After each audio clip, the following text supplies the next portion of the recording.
Well, happy Valentine's Day, H-Fam. Thank y'all so much for tuning in today. Welcome to the Connect Corner, where the plants are fake, but the people are real. Thank y'all so much. Hope you're having an amazing February thus far. We're in a brand new series titled Love Talks, because relationships that thrive are built on love. So if you're with your boo, if you're with your spouse, go ahead and give them a hug. If you're single, hug yourself, because you gotta love yourself before you truly can love someone else. I got some great people here with us today. They may be one of the longest married couples I have ever met. They've been married since they was about 5, y'all. So without further ado, I have the architects, but we know them as the Leggins. How are y'all doing? Doing great, man. Doing great. How about yourself? I'm doing good. It's great to see y'all. Always enjoy to see y'all. On top of, just being the architects, and we'll talk a little bit about that later, I think y'all may have one of the best families just with smiles. Like y'all smiles are kind of unmatched. I hope I don't lose any street credit for that. No, y'all are amazing. But man, how have y'all been? We've been shut down for a year, this pandemic. How are things going on with the Leggins? We dare not complain, man. I think that, with the pandemic and everything, it's been challenging for everybody. And so there is opportunity to focus on the negative, of course, but, we are truly blessed and we are well. Yep, absolutely. I'd have to agree. We are, we've enjoyed the time to slow down. We lead a busy life with a bunch of kids and a lot of stuff going on all the time. And so we have absolutely enjoyed this downtime to be at home. It's been a blessing. So. Nah, for real. It gives you a chance to just be still and know. I told somebody, I was like, man, I don't know when I have ever had this many Sundays off. Yes. So I ain't gonna rush you, Lord. So I definitely get that, understand that. But I know y'all are family, but it may be some people who are wondering, who are these people? They may can hear the undertone of the accent. So let's just talk about how y'all got to HD on y'all. So we actually came to the Houston area as a result of Hurricane Katrina back in 2005, and understanding that once we got here, to find some type of sense of normalcy, we knew we had to find a church home. And so that started our search for a church home. And so we did the church hopping, if you will, and we found ourselves here at Higher D. And I remember the first time we heard Pastor speak, he was preaching a sermon called, preaching a sermon on The Dream Giver by Bruce Wilkinson. Okay. And if you have not read the book, I highly recommend reading of the book, but it spoke directly to our story. It spoke directly to our story, and in a nutshell, that's how we got here. You want to elaborate? Absolutely. We love telling the story of how we found Higher D. As he mentioned, we was looking for a church, and we would meet a bunch of people who would ask us, do y'all go to Higher D? What church y'all go to? Y'all must go to Higher D. And so being new to Houston, we'd never even heard of Higher D. And as much as Pastor used to be on the TV, he was even doing the different radio shows and stuff, we'd never heard of Pastor Jay. We'd never heard of Higher D.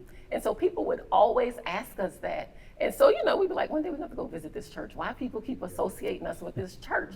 And so one day we was at the Black Eyed Pea restaurant. And our waitress, she energy was on 10. She was just excited. It was a Wednesday. And she was like, when I get off, I got Bible study tonight. And she was so excited. And I remember asking him, she mighty excited about going to church. And so, of course, we was like, what church do you go to? And she said, Higher D, right? And so we made the decision, okay, you know what, Sunday, we're going to go visit this church. Mm-hmm. And we went and visited that Sunday. And like he said, he was in that Dream Giver series, which spoke directly to where we were in life. And we've been here ever since. Wow, that is crazy. That's like if that wasn't a clear sign to at least go check it out, that was definitely something. Man, that's crazy. And even from, Hurricane Katrina getting here, and now y'all are here, y'all help lead, y'all are essential to Arcadia campus. How has your time been here? Because definitely you visited and it was something that, I'm liking this, I'm feeling it. I see why people may be associating us with HD, but what helped keep you here. 'Cause just because you visit somewhere don't mean you gonna stay. Because This there's is plenty true. of places I'm like, I'll be okay if I never went back. This is true. This is absolutely true. And I think it was the relationships, right off the back, some of the most valuable relationships that we have today stemmed from people that we met here at Higher D, and, I can honestly say that, people that, our kids may consider their aunts and uncles now, it stemmed from relationships started here at Higher D. And we experienced our fair share of challenge. We've experienced our fair share of hardship. Back in 2011, we lost a son, right? And it was our Higher D family that met us at the hospital. It was our Higher D family that met us at the house leaving the hospital. It was our Higher D family. And so I definitely believe that what has kept us here for our tenure here has been the relationships. Absolutely, I'd have to agree. We're big action people, but we're relationship people. And so we love God, but we love people. And, we love getting to know people. And so it's nothing for us to, pick up the phone and call some of our church people and just, hey, just checking on you. What's up? How you doing? And so that has been the glue that has kept us. I'll never forget when we made the decision to join Higher D. Pastor had a meeting. The Katy campus hadn't started yet, but he made an announcement. We're kicking off the Katy campus. Anybody interested in helping us, stay after for this meeting or come back on a Monday for a meeting, something like that. And of course, we came. And so in Pastor Jay's fashion, he said, well, all the leaders stand up. And we really didn't know if he meant leaders of the church or just lead whatever. Leaders in life. And I mean, we had literally just joined. And so we was like, well, we leaders, so we're going to stand up. Wow. We stood up and was part of the Katy core team to get Katy going. And, that allowed us to meet so many people and really forge like real relationships. Like he say, some of our closest friends are people that we met as a result of being at Higher D. So. Man, that's so good. What would y'all share with people? Just because I even often today still find out that a lot of people that come to HD aren't from Houston. So even though Connect Groups hadn't started back then, that was the essence of what it was all about, those relationships. So just what has it been like being a part of Connect Groups and this new intentionality to focus on connecting people? What would y'all say to that? Like you said, I think that was the foundation back then. Even though we didn't title it Connect Groups, it was just building up those relationships. And so I would highly recommend for individuals that are even thinking about, they may be straddling the fence, get into a Connect Group, because we truly do life together. We truly do life together. And even back then, like I said, before we titled it Connect Groups, we were doing life together. And it was shared experiences that built the relationship.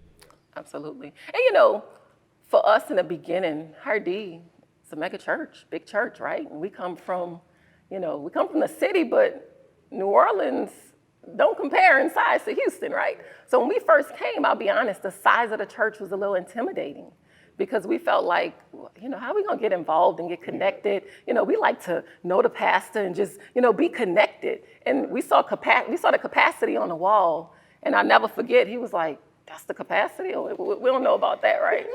But we joined and we got involved. And so that makes the size of the church feel smaller when you get involved. You have your community of people. And so I would definitely encourage people to find your group. And it gives you a reason, if pastor's not here, that ain't the reason you here anyway. Exactly. It's relationships, it's responsibility, it's way bigger than who's preaching on the stage. So that's, definitely an amazing. So back to y'all's nickname, I mentioned the Architects. If y'all want to go ahead and share people, what is the Architects? Where does that come from? And the reason I want them to introduce is because something they said was very true. Some of the relationships that are foundational and essential for life were built here. I'll never forget, I was listening to a pastor and he said, your family will never change. And ultimately, the people that are your brothers and sisters in Christ, you want to be connected to them. And as a result, I've been blessed. My family's been blessed by the Architects. So what's the Architects? So the Architects is the name of our business, Leggins Financial architects, right? And so we nickname architects, right? And so, we're so excited about building a dynamic team of young professionals to flat out change the game in financial services, right? We like to say that we are not your grandparents' financial services. That's funny. I didn't know that. That's funny. Yeah, okay, I'd I say tell people this ain't your grandparents' church. This ain't your grandparents' church. Okay, so that Yeah. speaks to the connection, right? That speaks to the connection. And so, we are truly excited about, because we believe that financial literacy is not a luxury. Financial literacy is a necessity. And so we pride ourselves on educating folks on how to better manage their finances. And so that's what the Architects is all about. And we truly believe that once you partner with God, you're the architect of your future. And that's how the name came about. And so Absolutely. Yes. And so the last series that Pastor was in on building, just spoke to us so much, because that's what we're about. We're about helping people build their lives. Yes, we're in a financial services arena, but one of the things we share with people, whether they're business partners or clients, that as a result of connecting with us, your life is going to be better. Like, you're going to be a better person. You're going to be a better spouse, a better parent, just overall better person. And so we're excited about being able to help people build purpose-driven lives, right? That's good, man. That's so on point. And y'all have definitely been a blessing to me and my family, just making sure we get our stuff in order, because like we talked about a little bit, or I finally have come to the realization that the million just not gonna show up in the bank account. It's not. The 100,000 just not gonna show up. Those are pipe dreams. Those are just one in a millions. Financial wealth is math. that's it. And you just gotta build to it. So that's real good. That's crucial. Something else that I wanted to talk about is the stimulus checks. So just when it comes to, y'all are helping people build a better life, what would you advise in a situation like that? It was money that you didn't intend on having, and now this stimmy, as they've been calling it, the stimmy has dropped in your bank account. What is the mindset or perspective someone should have when it comes to something like that? Definitely, if you're in a position where you have to use it to catch up, by all means, do it. But if you're in a position like quite a few people where it's probably surplus, look, put it to good use. Save it. Start your emergency fund. Pay for your life insurance for a year. Start a college fund for your kids. There's so much that you can do, because the reality is, for many people, they probably won't get a lump sum of money like that, anytime soon, right? I mean, typically, a lot of times people live paycheck to paycheck, whatever. So when you talk about getting a lump sum of money at one time, that's not the norm. So I would definitely encourage people to put it to work. Something constructive. Do something constructive. And not construct an outfit. Not construct an outfit. No, Right. no. No, that's good. I'm still waiting on mine, so I don't know what happened with the IRS and all that, but I'm definitely, when I get it, it's gonna be for construction. Most definitely. Well, hold up, y'all. Service is about to start. Go ahead and share this with somebody right now, a friend, family member, a cousin, coworker, because we're starting a new series, Love Talks. Thriving relationships are built on love.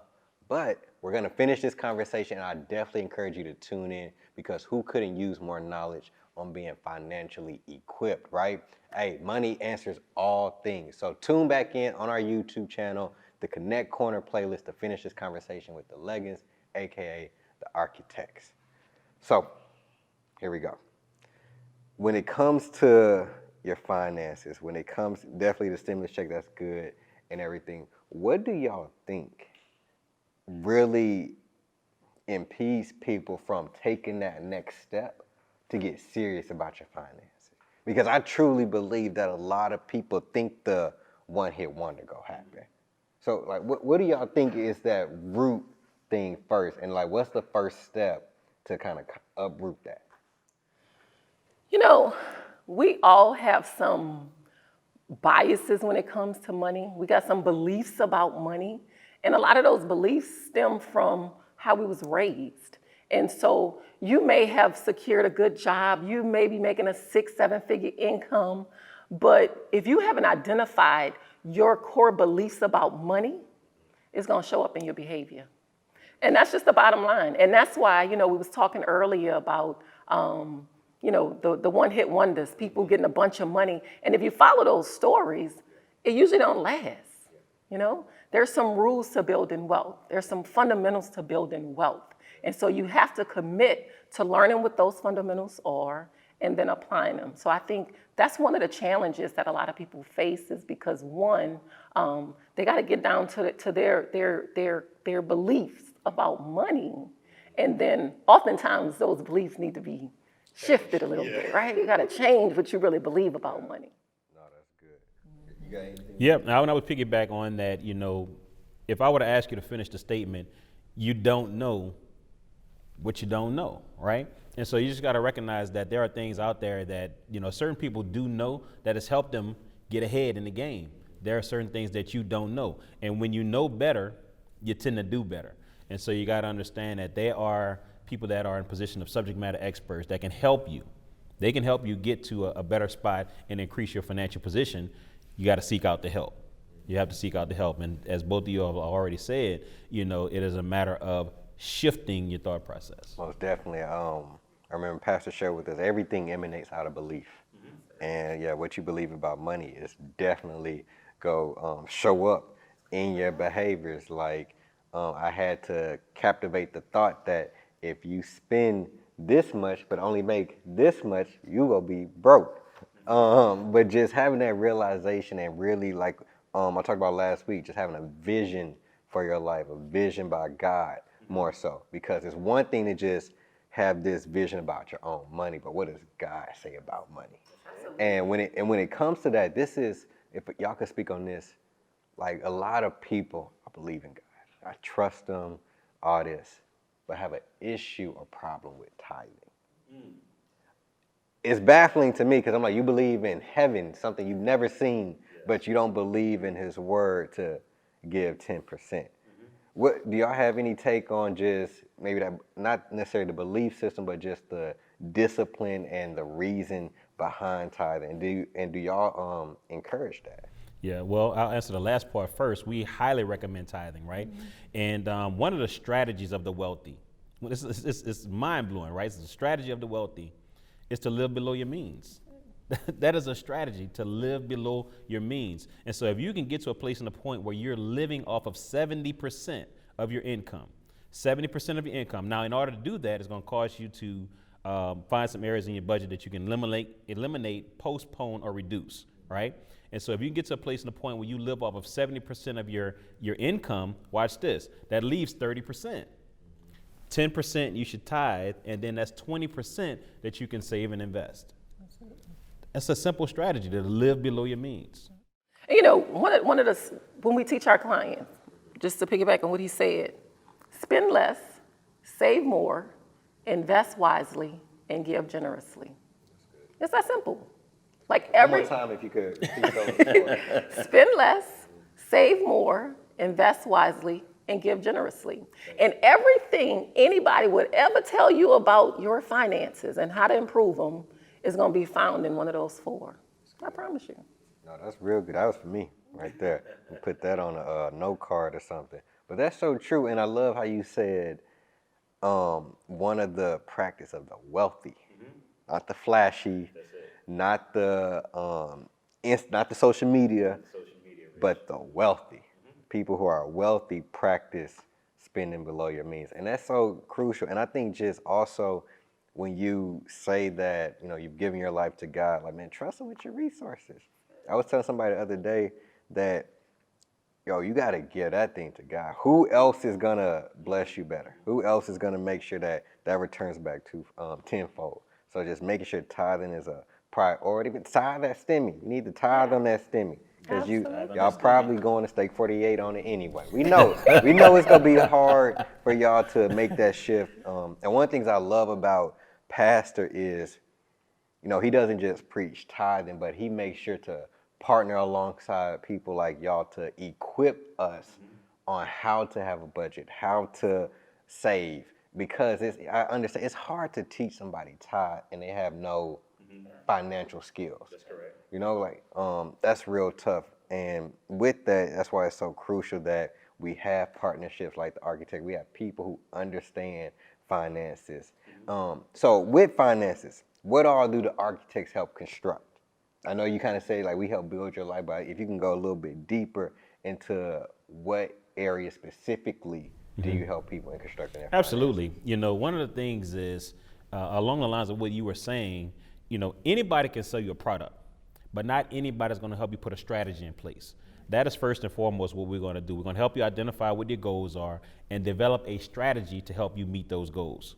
When you talk about specifically the products and services that we offer, we educate folks on their life insurance and how to make sure, should something happen to the breadwinner of the family is not left to GoFundMe to bury a loved one. Or should something happen to the breadwinner of the family is not left to grieve and struggle financially, right? And so that is the foundation, making sure that you have adequate life insurance in place, the right type and the right amount. From there, we do emergency funds. We show people how, guess what, life is going to happen one day, right? And so when life does happen, you don't want to have to dig into those things that you have set up as 401ks or long-term investments to satisfy this life now happening type situation. Sometimes life happens with twins. Sometimes life happens with twins. And so absolutely. And so we speak the knowledge, the reason for having a sound emergency fund. Right? And once you have a sound emergency fund, we teach people how to go about eliminating debt.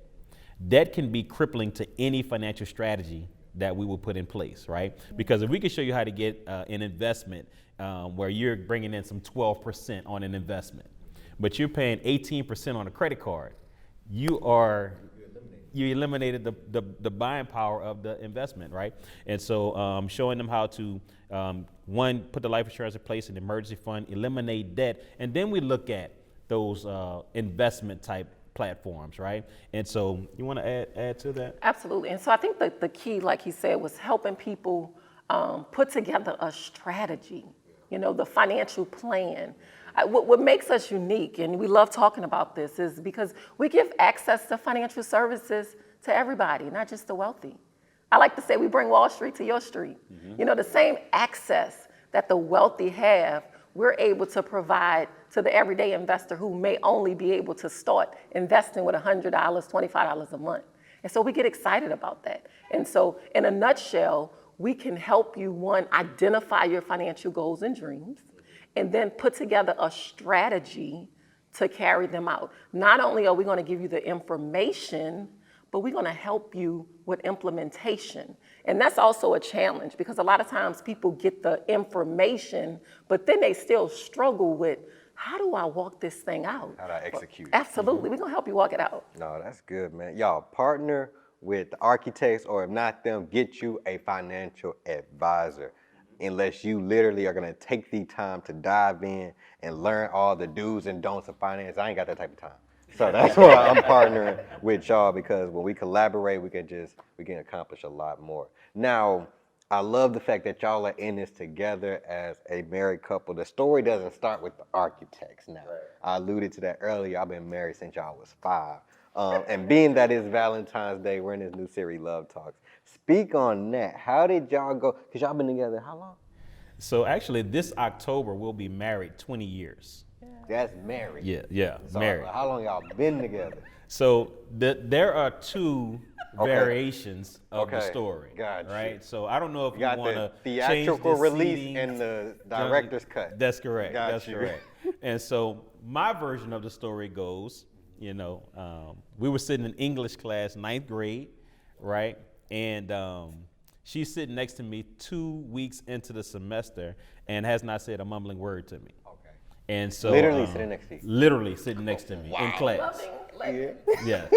Wow. Oh yeah, that's right. Your maiden is loving. And so we did not start dating our 9th grade year, but we did form a friendship, right? Okay. We formed a friendship, and you know, on the heels of what you were talking about, this being Valentine's weekend, our marriage, the foundation of it, of course, is our faith, but the next level to that is our friendship, right? And so we started dating our 11th grade year in high school, and we wound up getting married 5 years out of high school.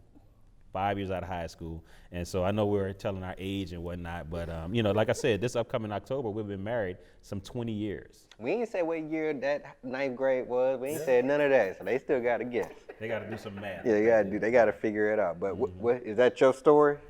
Kinda. Yeah. Yeah. He getting over the years. The agreement must be coming as a result of being in church. That's what it is, because the story has. Over the years, his story has gotten better. So, but pretty much that's kind of how it went. Gotcha, man. No, that's amazing. Like, you know, me and Kiana met in 3rd grade. Oh, wow. Okay. Right now, and we actually crushed on each other in 3rd grade. Like, there were moments where she called my house, I called hers.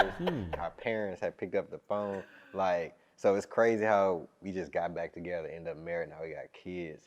But man, that's beautiful. And to your point, one of the things that just made me just really love Kiana was the friendship. Yeah. Like she was the homie, right? Almost. And I think that's so crucial because sometimes the lovey-dovey go out the door. Yeah, absolutely. But when you got a ride or die, someone you can kick it with, that's just beautiful. And as we go through Love Talks, 20 years, I know y'all got plenty of stories. We gonna come back on another time to just dive into that. But just what would you share with people, couples dating, seriously dating, people who are married today?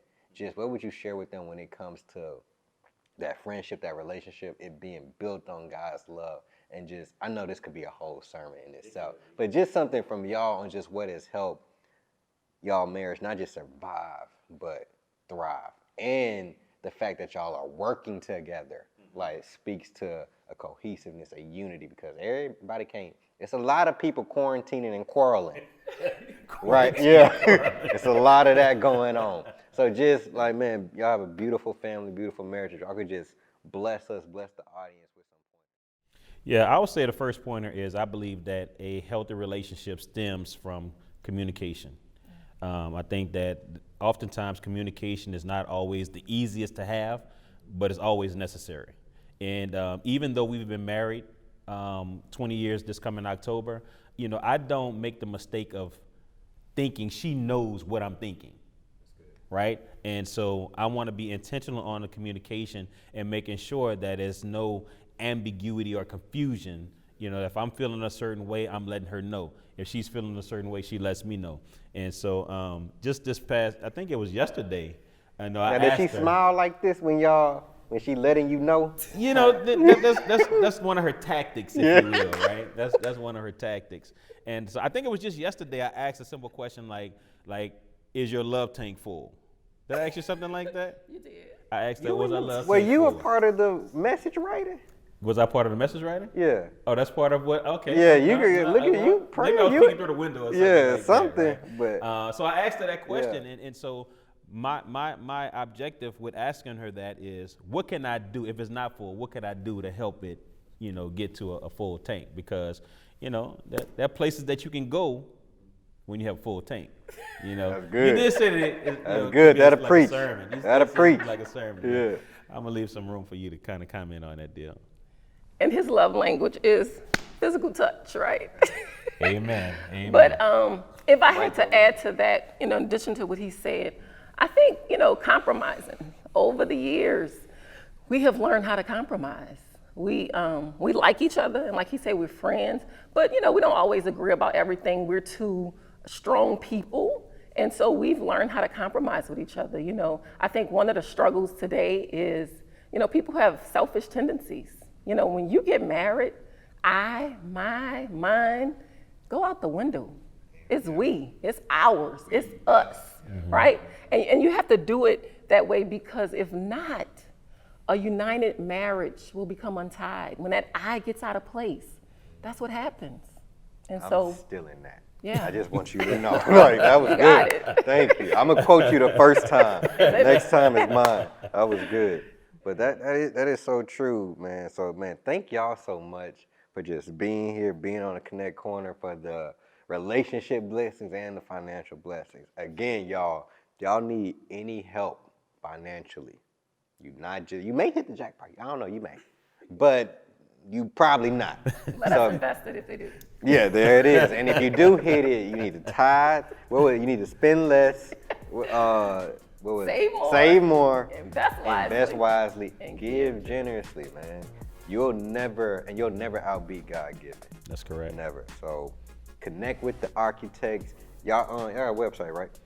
Bet. We'll put the website right there. It's right there ready for y'all. Connect with the architect or connect with a financial advisor, because when y'all collaborate, you're truly gonna have a plan to make your wealth go to a different place. We'll see y'all next week on the Connect Corner. Until then, y'all have an amazing day.